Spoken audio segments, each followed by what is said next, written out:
In this week's episode of Time Twister, we cover a very traumatic period of time for many Americans, specifically the events of September 11th, 2001. While we try to keep our show upbeat and fun, it is impossible to ignore the pain of this event. We would like to pay our respects to all those who lost their lives or had their lives significantly altered because of the attacks. Thank you.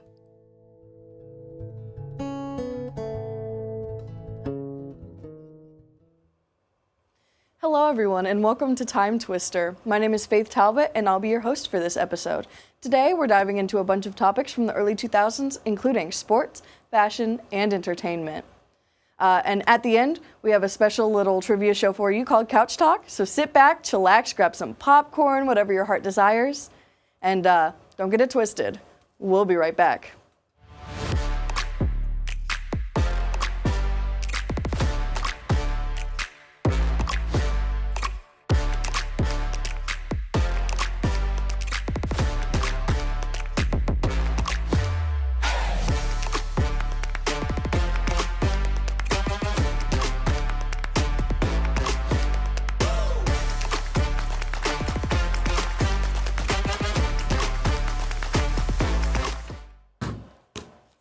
Welcome to Broadcast from the Past, and today we dive into arguably the greatest draft class ever in NBA history, the 2003 class.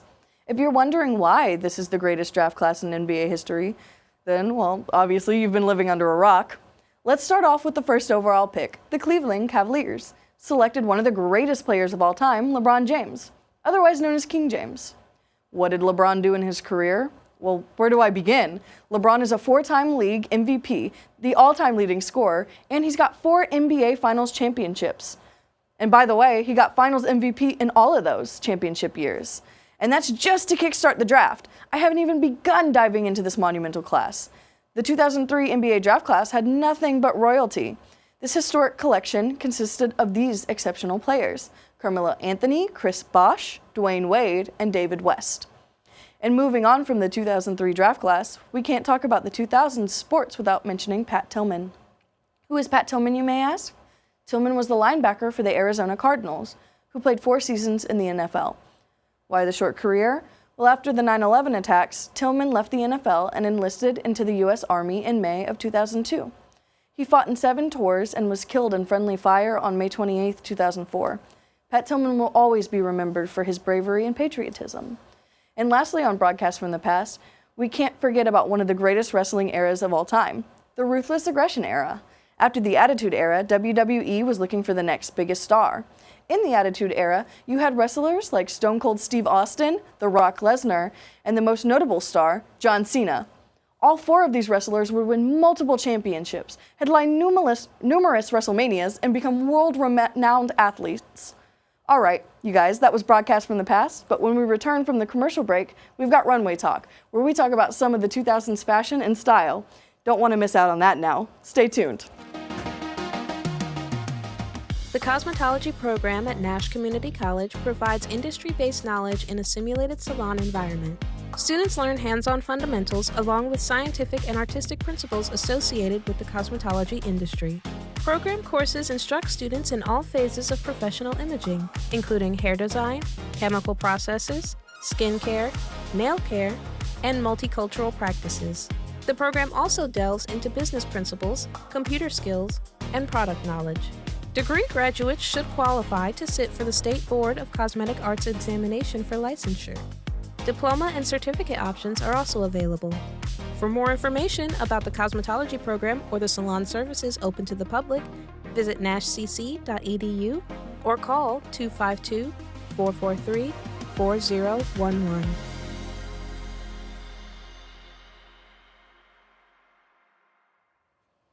Hello, and welcome to Runway Talk.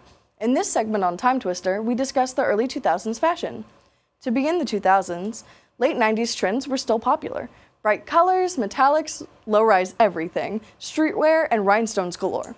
But by 2001, after the 9/11 attacks, America's view on fashion slowly started to drift to conservatism. However, the technology craze was still in high swing, so the 2000s ended up reflecting an odd combination of modest, high-tech, and high consumption. Layers on layers, low-rise everything, boyish silhouettes, monochromatic looks, metallics, and lots of accessories. Men's fashion was still reminiscent of 90s streetwear trends. You'll find that men's fashion usually drags behind by half a decade, simply because of stereotypes of men not caring about fashion. In an attempt to stir the economy, Americans were encouraged to buy, and buy more, and buy some more. Celebrities walked around in iconic brands of the decades like Juicy, BB, Chanel, and Alexander McQueen. Both men's and women's designer brands were easily recreated and mass-produced with newer technology. But one of the most defining moments of the decade was Karl Lagerfeld, the designer for Chanel, collaborating with H&M, designing affordable clothing for women. By the end of the decade, women and men both turned to fashion reminiscent of the 1950s, with the housing crisis forcing celebrities to not flaunt their money and status. Brands started removing their logos, ending the logomania trend for almost 20 years, and waistlines started to rise. Overall, clothing became more modest and less colorful, leading to the modesty movement of the 2010s. Okay, you guys, I hope you're all having a good time on Time Twister. And coming up next, we dive into our next segment, For the Culture, where we talk about music, cinema, and entertainment. So stay tuned. Looking to power up your career? Check out Nash Community College's Electric Line Construction Technology program. Get ready to master the art of electrical utility services. Combining theory with hands-on experience, you'll conquer elements of electricity, safety codes, and more. From overhead pole construction to underground distribution, we've got you covered. For more info, visit nashcc.edu or call 252-443-4011. Welcome to For the Culture. In this segment on Time Twister, we discuss movies, music, and entertainment. To kickstart For the Culture, I'm going to talk about my favorite genre of movies, romantic comedy. Just wanted to let y'all know that was a joke. In all seriousness, we're going to talk about my favorite genre, horror. The 2000s had a plethora of new features and a ton of old properties too. To be fair, the 2000s were really the rise of remakes from the 70s through the 90s. The new features of horror focused on psychological thrillers, and as old-timers will say, the cut-em-up games were at their peak. Reboots appeared to be the name of the game, hauling in substantial amounts at the box office. Notable movies such as Dawn of the Dead, 13 Ghosts, House of Wax, Halloween, and the Texas Chainsaw Massacre. Those were just the remakes. Now let's dive into a new subgenre of horror known as torture. Movies like Saw, Hostel, Wrong Turn, and Wolf Creek. This really came from movies like Seven doing well in the 1990s. But before I hop off the horror genre, there's one more thing I have to include. Do you guys remember that stop-motion animation from 2009? In case you forgot, the movie I'm talking about is Coraline. Coraline is a stop-motion animated dark fantasy horror film, which was directed and written by Henry Selick. The film tells the story of his infamous character discovering an idealized alternate universe behind a secret door in her new home, unaware that it contains something dark and menacing. Her friends, a stalkerish boy named Wybie and a stray black cat, help her to set things right and become closer to her parents. Alright, leaving the horror genre, I'm going to dive into the music sphere of the early 2000s. I want to begin with an artist who defined and broke barriers, Eminem. There's no denying Eminem broke barriers as a rapper in the early 2000s with songs like Lose Yourself, The Real Slim Shady, and Without Me. Eminem has become one of the most iconic artists out of the early 2000s. Oh, and I almost forgot, he got a movie titled 8 Mile, so yeah, that's pretty cool. Another artist, or should I say band, who had their own spin on music in the early 2000s was Linkin Park. Linkin Park accelerated into fame with their own genre of music. The band went into the laboratory and mixed some hip-hop with heavy metal, and boom, instant success. With albums like Hybrid Theory and Meteora, it's hard to deny Linkin Park's success. In the end, we're going to close out For the Culture with the rise of adult cartoons, like Adult Swim.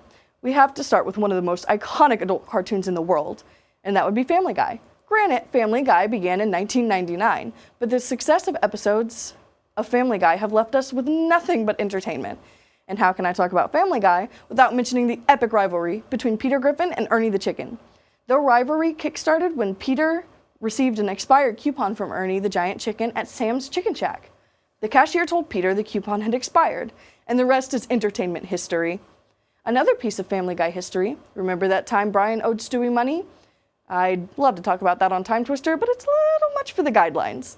All I can say about Brian owing Stewie money is always make sure to pay back said person on time. And moving on to another piece of adult cartoon history, I've got to mention the no-holds-barred cartoon South Park. Even though South Park began in 1997, there's no denying the iconic episode South Park left us in the early 2000s. I have to mention the episode Cartman Land. In the episode, Eric Cartman inherits $1 million from his deceased grandmother and uses it to purchase his own amusement park, which he names Cartman Land. The resulting success causes Kyle Broflovsky to have a hemorrhoid and lose his faith. Another episode I have to acknowledge is the episode Make Love, Not Warcraft. This episode actually received an Emmy in the year 2006. In the episode, named in a play on words after the 1960s counterculture slogan, Make Love, Not War, Cartman, Kyle, Stan, and Kenny enjoy playing the popular, massively multiplayer online role-playing game, World of Warcraft. When a high-level player goes around killing other players in the game, they start playing the game every day to try and stop him. Speaking of games, coming up next, we've got our trivia show Couch Talk. I have 3 contestants who are ready to answer some tough questions that I have in store for them, so stay tuned.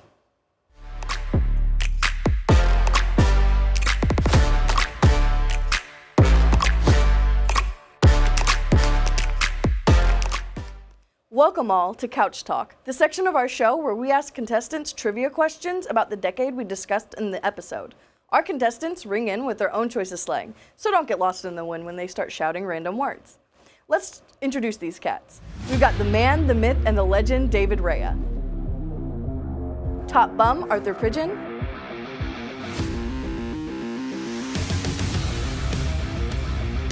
And Salt of the Earth, Hollywood Robertson. Let's get into the questions. First up, in 2003, which country became the third to successfully launch a human into space? A, Russia, B, China, C, the United States, or D, Japan?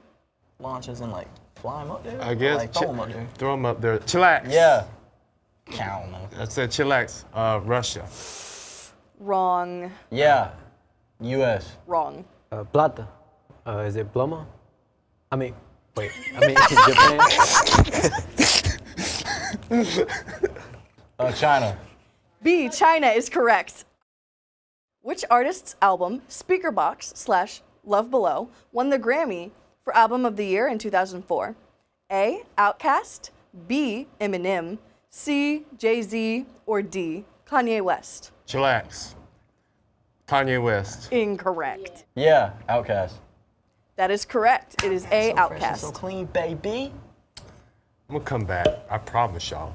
Top bum got this. All right, question 3. What multinational corporation introduced the gaming console known as the Xbox in 2001? A, Sony, B, Nintendo, C, Sega, or D, Microsoft? D. Yeah, D. Yeah, D. Microsoft. D is correct. Yeah. It is Yeah. Microsoft. Shut up. Yeah. Question 4. What critically acclaimed TV series set in Baltimore, Maryland explored the drug trade and its impact on society? A, The Sopranos, B, The Wire, C, Breaking Bad, or D, Narcos? Chillax. Breaking Bad. Wrong. Plata. Narcos. Wrong. Yeah. The Sopranos. Very wrong. What? That's Yeah. Whatever the other option was. B is correct. The Wire. I got that right. sympathy winner. Which 2000s sitcom followed the lives of 4 single friends living in New York City and starred Sarah Jessica Parker? A, Friends, B, The Office, C, Sex and the City, or D, How I Met Your Mother? Wait, hold up. It ain't Friends, because Friends starred Jennifer Aniston, and she is really fine. Chillax. Stop. The Office had Steve Carell, I believe. And I've never heard of this female's name before. So essentially that means, yeah, C. C is correct. Sex and the City. I said first, dog. But you stopped, and I said win. chillax. I won. You interrupted me. I won. You interrupted. I won.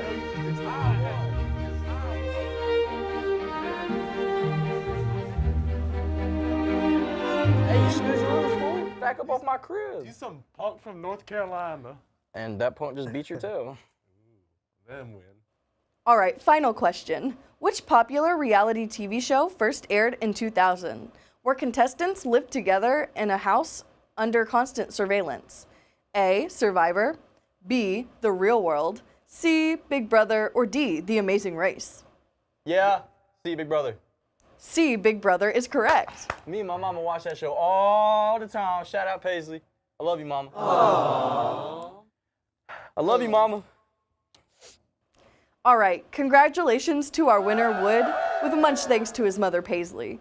Now, back to you, Flava. Thanks, Faith, but don't ever call me that. But all right, guys, I hope you enjoyed this episode of Time Twister. Join us next time for a deep dive into the 2010s. This has been all for Time Twister. Stay wicked, you guys.